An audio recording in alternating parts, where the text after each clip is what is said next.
Летниот период двојно ја зголемува црната статистика на МВР. Само за 7 месеци годинава регистрирани 1810 тешки сообраќајни несреќи, во кои животот го загубиле 85 лица. Сепак оваа бројка до денеска е зголемена ако се земат во предвид информациите дека само во последниве 5 дена во сообраќајни несреќи загинаа 5 лица.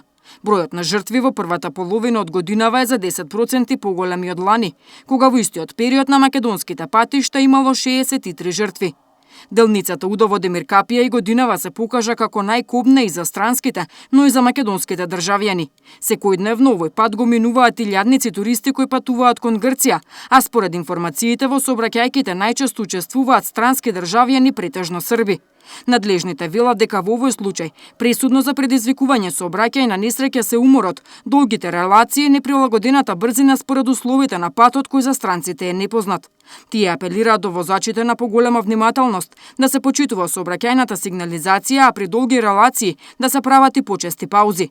Во оваа насока во тек е и кампања предводена од Републичкиот совет за безбедност на сообраќајот на патиштата, насловена "Стоп за насилната смрт на патиштата" со цел да се зголеми безбедност и да се намали бројот на жртви. Статистиката на МВР од последниве 5 години вели дека на годишно ниво најголем број тешки сообраќајни несреќи се случиле во 2013-та, со вкупно 198 загинати лица. 2014-та пак се смета за година со историски најмал број загинати и повредени лица во сообраќајки, кога на македонските патишта имало 130 жртви, додека лани оваа бројка е зголемена на 148 лица.